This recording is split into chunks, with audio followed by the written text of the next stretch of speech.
We're gonna try something new for you guys. We're gonna deliver micro episodes every week, showcasing other books because over the next few weeks, there's gonna be weeks where we can't just narrow down to one book you need to buy. There's actually gonna be 3 or 4, even 5 books that maybe you guys should know about. In this particular week, we're gonna cover Rick Remender and Jerome Opena's Seven to Eternity.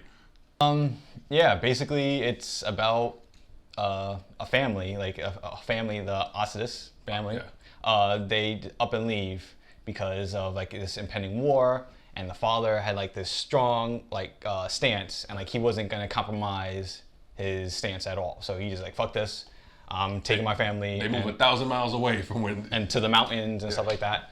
The world is called Zal. Zal, yeah. And like people possess like Mozak. Right.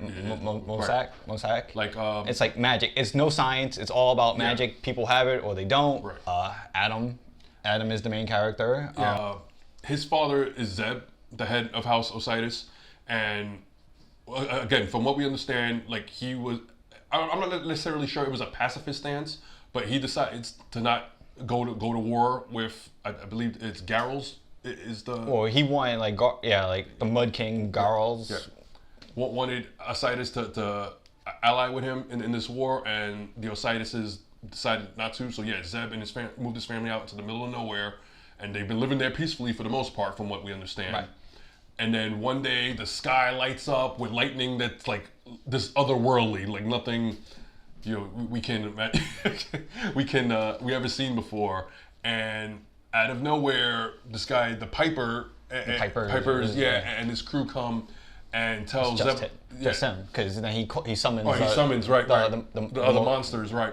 And Zeb, just to show you how the magic works in this world, like Zeb summons swords. Creates a spell, and these swords just pop out of nowhere.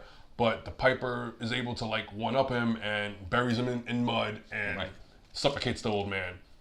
So now Adam is the head of the household, and he's in a journey into the Fengao to basically hear his offer, because the Mud King's offer. The Pipers wanted Zebediah to do it, but he said no. So like in order to, like, now for the greater good of his family, Adam's family, he was just like, all right, we have to listen to his offer. I'll at least hear the guy out, you know. But a big thing with Zeb was that you never compromise. I will not. The phrase that they use, I will never bend the knee to a guy like that. And sure enough, so Adam journeys to the city. Like 2 weeks to Fengao to basically like hear this man offer, and like basically he's like questioning himself like in that like 2 weeks time, saying like why didn't we hear him out like anytime soon? Like what is the worst that could happen? So one thing we should mention is like something's wrong with Adam. Like he's slowly dying. Yeah, it looks like Adam, like I said, might have cancer or something. He's like constantly coughing up blood. Something's spreading. And also as soon as he gets into Fengao, basically like people see him, like, oh, they're spitting on him, they're throwing rocks. We know who you are, boy. Like you're the traitor. You're the betrayal in the blood. Apparently, the name Osiris is associated with just being the utter scum of the earth and deserting. And just because like basically he upped and left. So basically the Mud King just basically like spread the rumor. Right. That all right. This guy's like the god of whispers, apparently. That this guy, that why have an army, just take over the world when you have people destroy themselves by planting seeds here and there.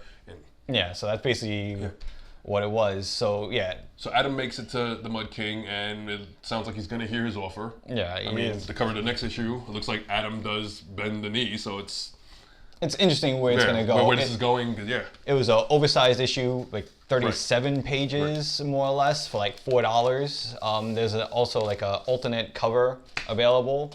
Definitely check it out. It's I feel like it's like a bit of like it's a fantasy, but like almost like a Western style. I was just talking to H about that. Yeah, it seems to have a Western, like you were thinking almost like a Westworld field, where it does looks like it's fantasy and magic meet the Old West. It doesn't look like there's anything science related. Like there's no science. There's all these creatures. It looks like there's at least a dragon. there was like this one Groot-looking creature in one of the 2-page spreads. That spread was like incredible. Yeah. Like, you know, like that's Opena's artwork is amazing in this. that's what really got me. That's what, like, in the previews and stuff like that, that's what they really used to show, like, to kind of highlight the whole book. And like, yeah, it blew me away. It was just the attention to detail. It was just when I first heard about this, I thought maybe it had like a Magnificent Seven feel to it. That's why it was the 7 in the name. Yeah, you never know. But you know, on the cover is the Mud King. It's Adam's daughter and his father and Adam. So it's like, I mean, I'm interested to see where this is going, or what the exact, you know, meaning of Seven to Eternity is. Yeah, that, and like probably show more of Katie. Like Katie is like, you know, Adam's daughter, and like she's like the real badass. Yeah, badass archer. Yeah. You know. Like I said, this is continuing Rick Remender's stellar independent run, since he like solely focus on his indie stuff. And like I said, he's teamed with Jerome Opena before. If you guys remember, I think it's X-Force or Uncanny X-Force. He did Fear Agent too. Fear Agent, right. So definitely a book you guys should check out, and we're looking to see where this is going to go. Interesting. Guys, take care. Wrap it up, B.